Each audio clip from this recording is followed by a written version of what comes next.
आज तो हम सर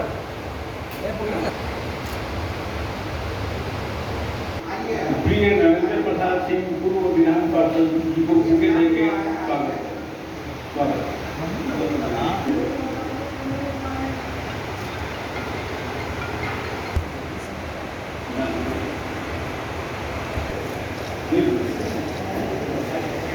अवसर पर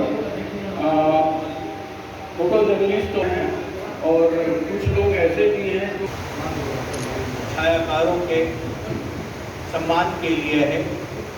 कितना जोखिम भरा, कितना संघर्ष, केवल कैमरे के पीछे आंख ही नहीं। अभी आप यहाँ गई है, आप लोग आनंद आनंद भागेंगे, जिस स्थिति में है उसी स्थिति में भागेंगे। वहाँ फिर जाने किस तरह की व्यवस्था होगी, किस तरह का वातावरण है। हर जगह खतरों को उठाते हुए जिस तरह से छायाकार काम करते रहे हैं, आज भी कर रहे हैं, जूझ रहे हैं। आज 184वां विश्व फोटोग्राफी दिवस है और इस अवसर पर अटल सभागार में के साथ ही वरिष्ठ छायाकार माननीय पूर्व मंत्री आदरणीय श्री सुरेश कुमार शर्मा जी के सौजन्य से अटल सभागार में यह आयोजन का सम्मान है और आपकी कर्मठता तत्परता का सम्मान है। छाया दिवस की शुरुआत आज से 184 वर्ष पूर्व किस परिस्थिति में हुई? 1827 में और इसके बाद फिर 1839, फिर 19 अगस्त 1839 में फ्रांस की सरकार ने आम जनता से साझा किया। ये एक फोटोग्राफ आदमी के भीतर कितना परिवर्तन कर देता है।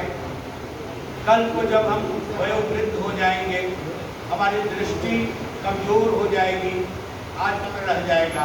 उस जमाने में 19-20 वर्ष की अवस्था का जब अपना हम फोटो देखेंगे, मैं ही क्या, मंजा सिंह, नरेंद्र बाबू, सुरेश बाबू, आदरणीय कारण राय जी भी जब कॉलेज के दिनों का अपना फोटो देखते होंगे, लपक के चलते थे, बिल्कुल सरारे जैसे थे, नए नए थे, तो हम भी तुम्हारे जैसे।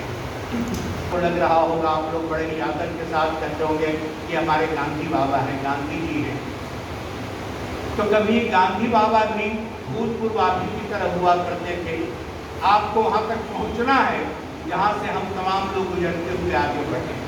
यह तय मानिए कि एक दिन वृद्धावस्था आपकी भी आएगी।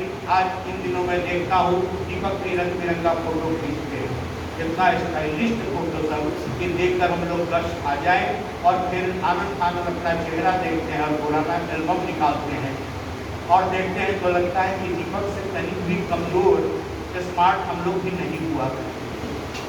और एक दिन दीपक हम लोगों की स्थिति में भी आएगा, आगे भी जाएगा। ईश्वर करे कि आप 27 हो, 100 वर्ष तक पहुँचते पहुँचते जाने कितना सौंदर्य आपका घर चुका होगा। आपके पोते ही नहीं पर पोते होंगे और उन पोतों को आप दिखाइएगा कि देखो बाबू, मैं तुम्हारी तरह इस तरह से हुआ करता था, तुम्हारे पापा की तरह मैं हुआ करता था, फिर तुम्हारे दादाजी की तरह हुआ, अब मैं दादा तुम्हारे सामने बैठा हुआ हूँ।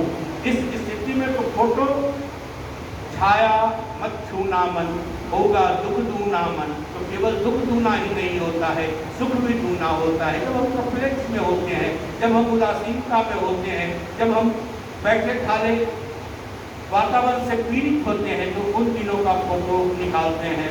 सुनो जी, बड़ा दुख था जब हमारे थे हम। तो बहुत लोगों को हमने देखा है, वयोवृद्धों को देखा है कि शादी के साथ पहने हुए देखते हुए का जब फोटो देखते हैं, क्या वे भी दिन थे जब पसीने गुलाब हुआ करते थे। भले ही उससे गुलाब तो खुशबू आए ना आए, लेकिन चेहरे से छिटकती हुई कश्मीर की घाटी, चेहरे की लाली और आंखों की ताजगी बिल्कुल दिव्यमान हो जाती है और तब यह आत्मविश्वास आपके भीतर जगता है। तो ये तो फोटो का मामला हुआ।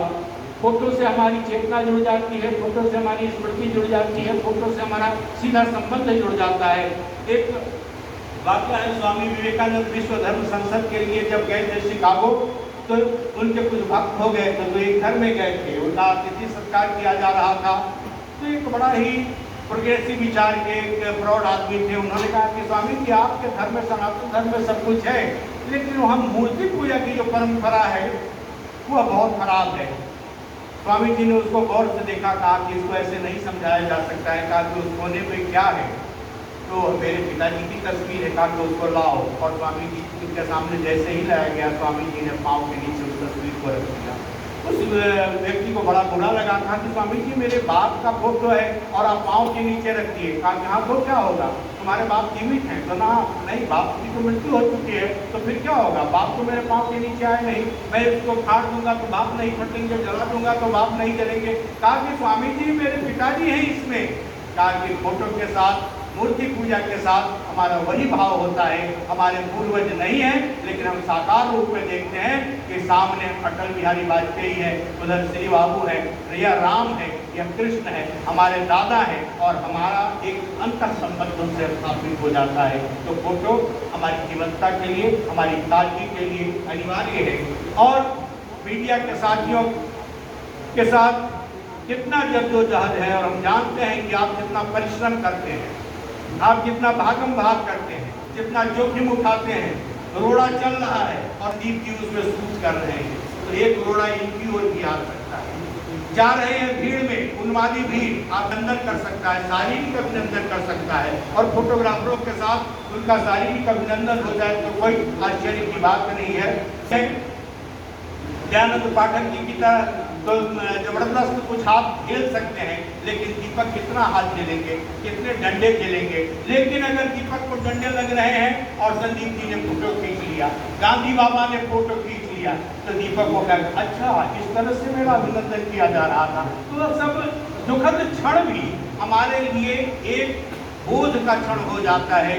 तो आज विश्व छाया दिवस के अवसर पर अटल सभागार में जब अभी हम लोगों ने अटल जी की पुण्यतिथि का आयोजन किया था, उन्हें पूरे देश ने या पूरे संसार ने श्रद्धांजलि अर्पित की थी। कितने बड़े व्यक्तित्व के थे, और आज अटल जी नहीं है, लेकिन मीडिया के साथियों ने जिस तरह से उनको बोलते हुए कवरेज दे दिया था, उनका छायाचित्र में हमारे सामने प्रस्तुत किया था। आप ही लोगों के द्वारा खींचा हुआ वह फोटो हो सकता है, आप ही लोगों के द्वारा कलेक्ट किया गया वह समाचार हो सकता है, जिसमें पूरे शौर्य के साथ संसद के भीतर बोल रहे हैं। तो आज विश्व छाया दिवस के अवसर पर आप सबको बहुत बहुत शुभकामनाएं देते हुए कि करना आपको होगा, मुझे जैसे कहेंगे मैं उपस्थित